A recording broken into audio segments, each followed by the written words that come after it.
Hi, Dory here, and this time we are going to learn about planting succulents. Last time we talked about different grades of pottery in the garden. Now we're going to get out of the pot, so to speak, and just find found objects, whatever suits your fancy, and see if we can make it work for your beautiful succulents.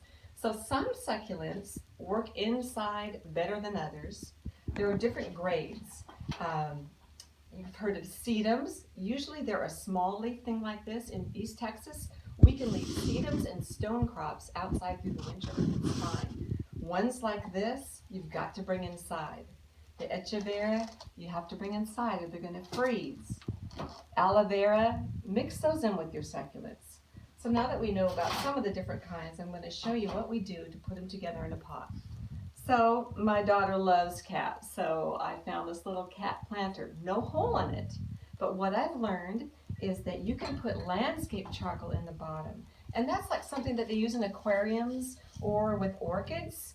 And so, see, real black, just charcoal. Or if you have a fire pit outside, I've even used charcoal from some of the logs if there's no treated wood, and you can break it up. So what it's going to do is filter it so it doesn't sit in water. So you put some in the bottom here, and I know black on black is not the best, but you get the idea. And then what's this woman in Solana Beach showed me in California, you take window screening and you cut it to fit inside the pot. And what that's going to do is prevent the soil from getting in between the charcoal, so there's still an airflow in there. So that's a trick that not many people know. So then we want to put something fun in here. Okay, this guy is amazing. He's one of the super easy ones. And Hawthorny, I think, is the name of it, which is a good name, yes. Haworthia, super fasciata, whatever, spiky plant. So it will break off into all sorts of pieces. And so just rip and tear, you know how I do. And, okay. So you've got some roots on here. Push them down in there. Fill it with some soil. I hope you can see this, but you get the idea. I'm just going to do it really quickly. Stick the soil down in there. Looks like it's got little cat ears. And then you can mix it up. Put some of the sedum to hang out the back and just stuff it in there. You don't have to be real careful, but oftentimes I'll use a spoon or a chopstick to get things down in there. And to put the soil in there, tuck it in, and then to finish it off, you might want to use a little bit of gravel. It can be colored. You can get this at craft stores, the dollar store. Put that in to tuck it in. And I'm a messy cook, but that's okay. You'll love it comes out. Ta-da! There you go, a little cat pot. So it's a great gift, and one that's this size can fit on a little shelf or on the windowsill. And if you know someone who loves cats, it's really a special gift for them. So that's cool. Now, I love seashells. Came from the West Coast, lived in Hawaii, so I've always been drawn to seashells. So I have a lot of those in the garden. They look great with succulents in them, just the organic type shape. So this is an echevera. This is, honestly, I don't have a whole lot of luck with these, but some people can grow them really good. I think I overmother them, but you cannot do that with these. Just let them sit. But I love the radial shape. Pop it in there, and you don't even really have to add too much more to this. And these tend to have a beautiful bloom on them too. So just push that in there, and you can add some more of this if you want to. See, you've got different texture. You're creating a little garden. So put that in there, get it going good. Stuff, stuff, stuff.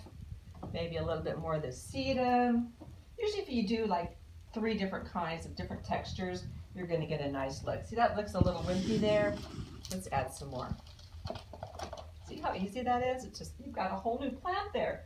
So you can buy this for $10 and you're getting 5 or 6 plants. There you go. Blow it off. Ta-da! Put that on your patio. So you want to keep these protected. These will go to about 42 degrees at night. And you don't want them in the bright sun. I thought that they would love the sun like a cactus. No, they like to have a little bit cool, a little bit shady. Then if you want to decorate, you can add little things like this. Of course, the bird, is probably not really good for the seashell. Nah, see, I don't like that.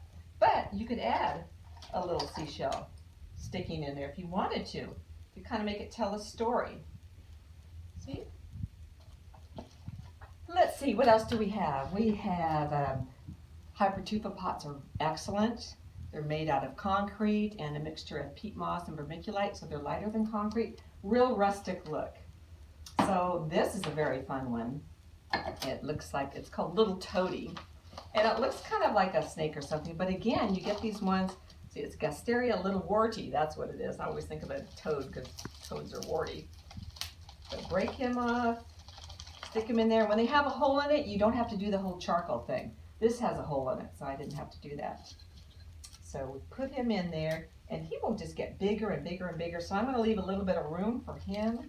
Plus, I want to add a little thing of interest, a parrot. You can never have enough parrots. That's my private joke.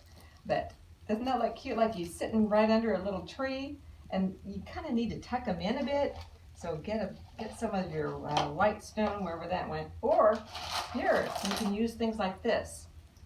These beads, throw them in there. And I know I'm being messy, but the end result's going to turn out good.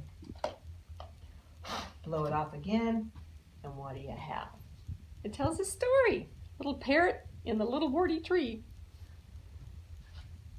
So there's just so many different things you can do. I'm so excited about planting this up. This is just a utensil holder for the kitchen.